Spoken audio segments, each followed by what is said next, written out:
What's up guys, my name is Andy. I'm unhappy with the instrument cluster in my 68 F100. Let me show you why. And it's not that it doesn't work, but well, with the exception of the ammeter, those things never work, right, in these old trucks. But one thing I don't like is I don't like the faded plastic on these. You know, over the years they get scratched up and they get hard to see through.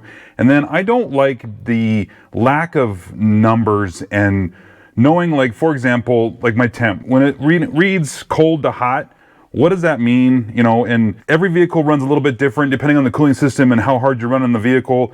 Your temperatures are going to go up, but where is the point on this gauge where it's not where you want to be?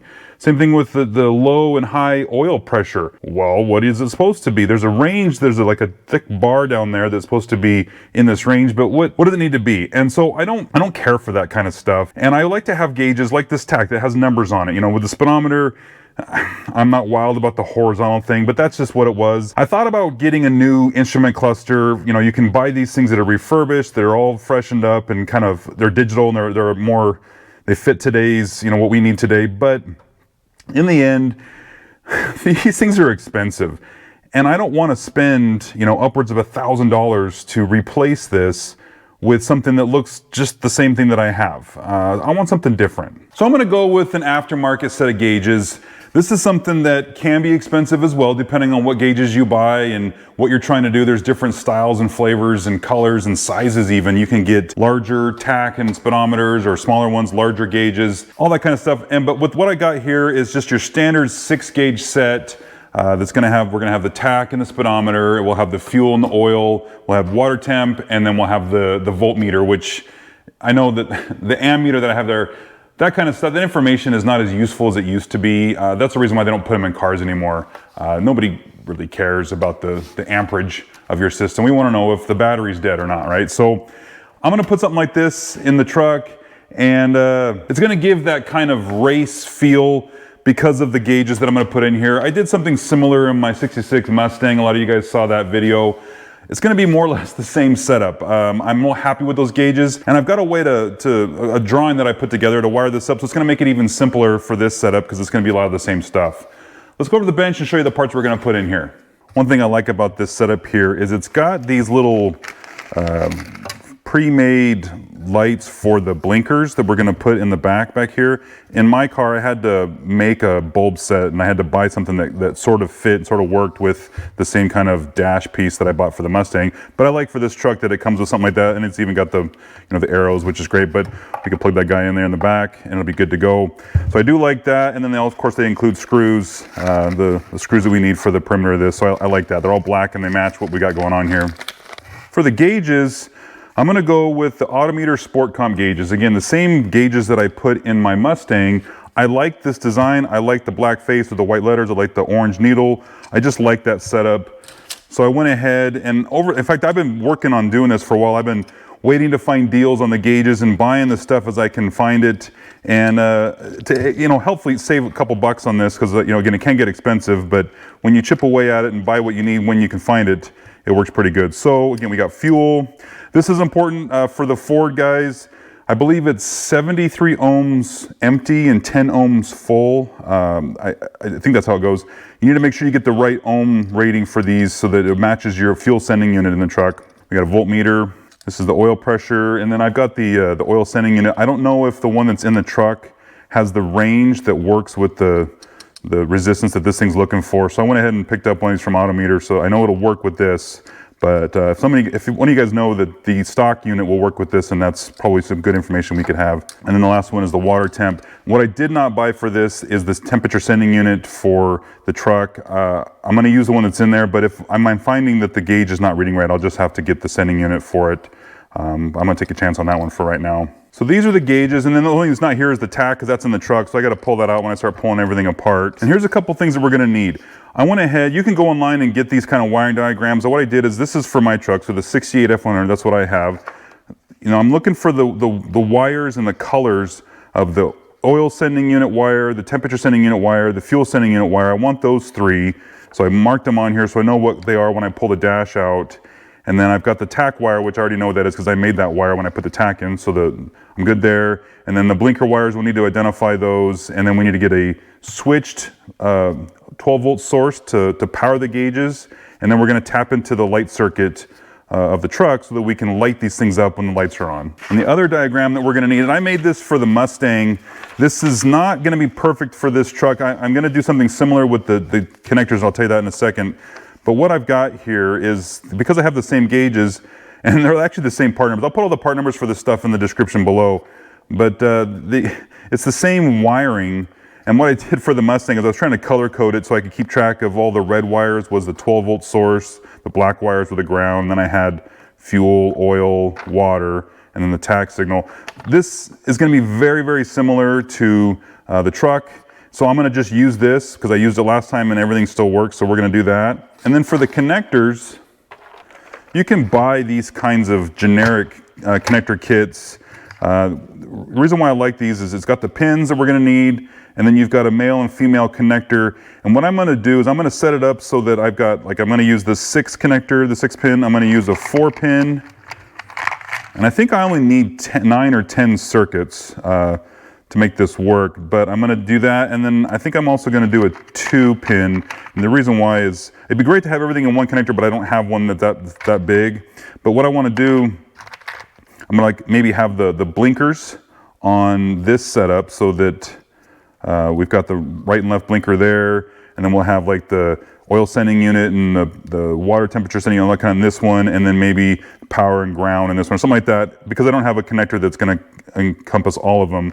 And that way, when I plug everything in, there's only one plug it goes to. I can't get them backwards, and it makes it easier for if you ever take this out and put it back in, you're not going to put the the wrong connector with the wrong thing. So that's what we're going to do for that setup. So from here, all I need to do now is start putting these gauges in here. This part's kind of boring. I did do a time lapse in the last video of me assembling all this stuff, but the value isn't really in watching me wire it up. The value is knowing where the wires go. So let's get this done real quick, and then I'll show you what we have. All right, now we got it all done. This is not the best looking wiring, but really it just needs to be functional and it needs to be organized. And that's what I've got going on here. I was able to, again, use my old drawing from my other setup to recreate what I've got going on here. And I copied this. I don't have the wire color the same, but the location of where the wires are the same in this 6-pin connector here. So that when I do the mating connector for the truck, I'll know where stuff goes. But I'm using a 4-pin connector down here, which I don't have a high beam light. So I only needed 4 wires down here. And also I've got 2 grounds, which is kind of probably overkill. I could have combined all the grounds into one, but what I've got here is a right and left blinker, and then the lights for the gauges, and then a ground, and then the 4, sending unit wires, the fuel, the oil, the tach, and the water temp are all here with a power wire to power all the gauges, and then another ground wire. So that's what I've got going on here. Again, this is not really exciting on this end, but it is important that everything's connected. And you also want to run everything in parallel. So I want to combine all of the grounds together. I want to combine all of the powered sources together into one wire and share everything that way. I don't want to go from light. I don't want to go like to the positive side of this light to the negative side of that light. And then you don't want to do that. We want to stay in parallel for this setup. So, and then because I have one of those, printer label things, which I just ran out here at right at the very end, I was able to print this little, so the mileage on the stock odometer was that. I don't know how helpful that may be down the road, but at least I know what the mileage was because it's going to start over with this new one here. So, but this is what everything looks like.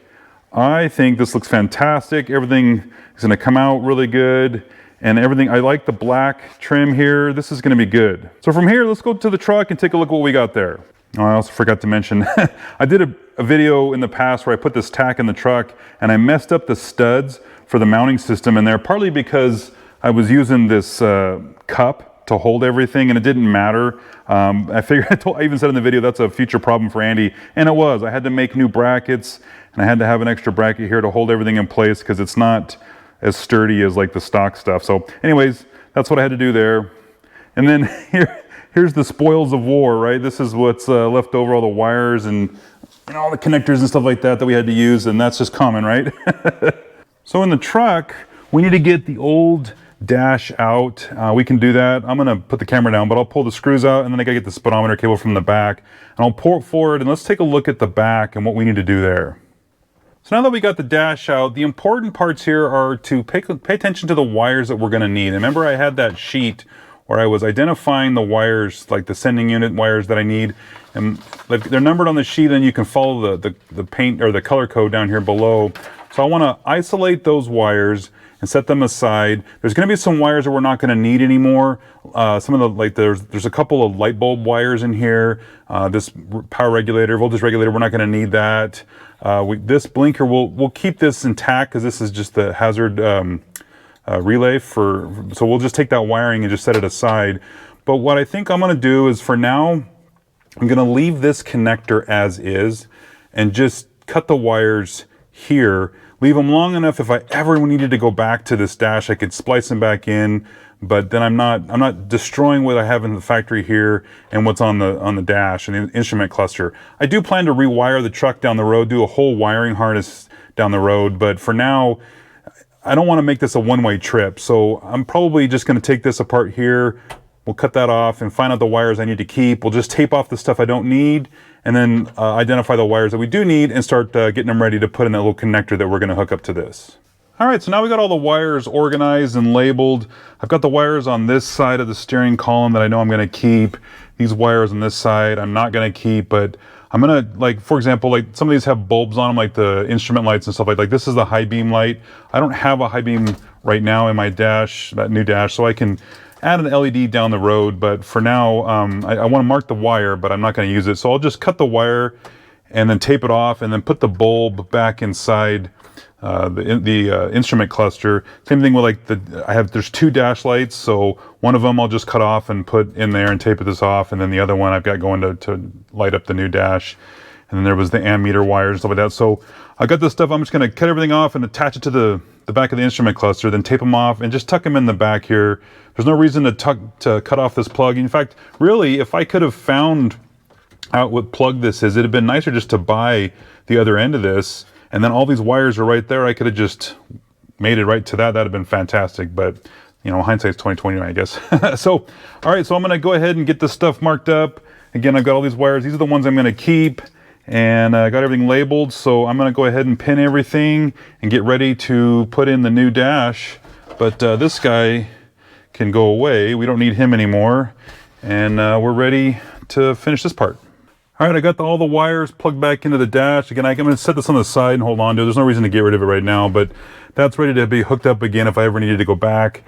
And then I've got all of the wires all ran to the connectors, and you know, using your cheat sheet, make sure that you've got the right connectors in the right holes so that everything lines up. The nice thing about these is there's a different shape on these so that it kind of only fits one way with the mating plug, so that makes it really nice. Cool. So we got the speedometer cable, we got this set of plugs, and this set right here to plug into the back of the dash. I'm ready to plug it in, but before we do that, we have one more thing. I need to go and put in the new oil sending unit, so let's do that real quick. So my engine, the oil sending unit's right here. It's built into this oil filter neck thing on the side of the block, so it's kind of easy to get to, and I don't like how easy it is to spin. Could turn into a leak, I guess, if you weren't careful, but I can't tell if this is just spinning on here or what's going on. I had to undo the fuel line so I can get in here with a wrench and turn this thing over, wrench over, just to unspin this thing out. So cool. All right, let's get this guy out of here. Yeah, I was going about it the wrong way. I was just spinning this thing and it was spinning a disconnection but not unthreading. So cool, we got that off. And then what's cool is this sending unit comes with the right MPT fitting. So I'm gonna get some Teflon tape on this and thread it in there, and then I'll put some Teflon tape on this guy and thread him in there. Some people say you don't need Teflon tape because they're a tapered fitting, and then the connection wouldn't work, but the threads cut through the tape and ground, you know, the connection. So it's a little extra advantage, a little extra sealant on there is what I'm gonna do. So we'll put that on there real quick. Be careful you don't knock any of this gunk down inside there. I mean, the filter should take it and clean it, but we don't wanna add any extra work for that filter if we can help it.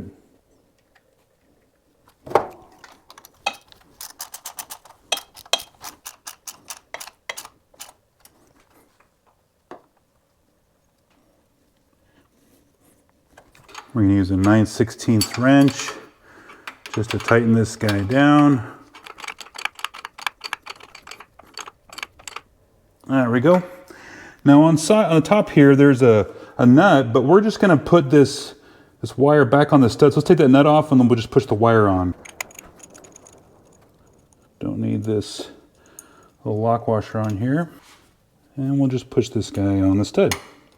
All right, that should be good. Now we don't want to forget to hook the fuel line back up. Now the temperature sending unit that's down here behind the distributor, I'm gonna go ahead and leave that guy in there for now. I didn't get one for my gauge, so I don't know if it's gonna read right, but we'll find out here in a little bit. But so for now, I think we got everything hooked up in underneath the hood. So now we can go ahead and try the dash. What I'm gonna do is I'm just gonna plug in the connectors and then we'll turn the truck on and make sure everything's working. We don't need to plug in the speedometer right now, but let's just plug it in and see where we're at. All right, we got everything plugged. We're just gonna let it just balance here for now.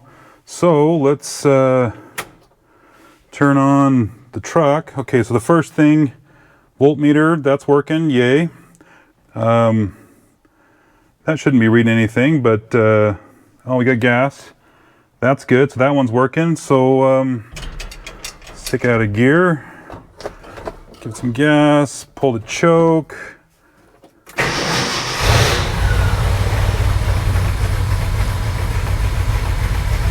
All right, the truck is running. So we've got oil pressure, so that's good. We'd like the pressure to be higher, but hey, remember what I was saying before? It's hard to tell what your pressure is without having a number to go with it. So that's good. Tach's working, speedometer's not because I'm not going anywhere. This is reading at 100, this is not right. So that tells me I do need to replace that water sending unit, temperature sending unit. But I can do that, and then this is working, so let's see, let's take some of the choke off here.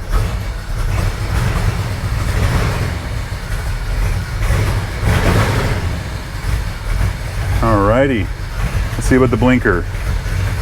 Blinker, yes. Other side, yes, that's good. So again, I don't have the high beam. I need to put a little LED. I can drill a hole and put that in here, but haha, all right, except for the water, we're doing good. All right, now we got the cluster all mounted up. I'm missing those little brackets for the screws and the dash. So I got to figure that out. But at least I've got 6 of the 8 holding it in there, and it looks pretty good. I am pumped. Let's see if I can move the light and kind of shine a little bit better on here. But as you're sitting in the driver's seat, you know, that's what you're going to see, and that's what I want. Awesome. All right, guys, so that's more or less how you replace your stock instrument cluster with some aftermarket gauges. Some gauges might have a little bit different wiring. Like if you had a speedometer with the GPS thing, you're gonna have different connections for that, whereas I've got that speedo cable. Also, the model number that I use for this speedometer is for the Ford speedo cable. If you had a different cable in there for maybe you had a different transmission or something, just a heads up, pay attention to that. Again, I got all the part numbers for all the stuff that I did down in the description below. But anyways, though, that's the instrument cluster removed. I'm gonna hold on to this. There's no reason to get rid of it. I'll keep it with the truck. The only other thing I need to do is get that temperature sending unit. I should have known better. I had to replace it in the car when it came with the gauge. So I just did it, but I should have known better. It doesn't work because it shouldn't be reading at 150 degrees. It's not that temperature out here, so I know that that's not working. So it's the range from cold to hot, or from 0 to boiling or whatever. There's a resistive value inside the temperature send unit that the one that's the stock unit for the 360 FE engine that I have in here doesn't work with that gauge. I should have known better. Cool. Other than that, that's another one done, and we're on to the next project. All right, guys, we'll see you in the next one.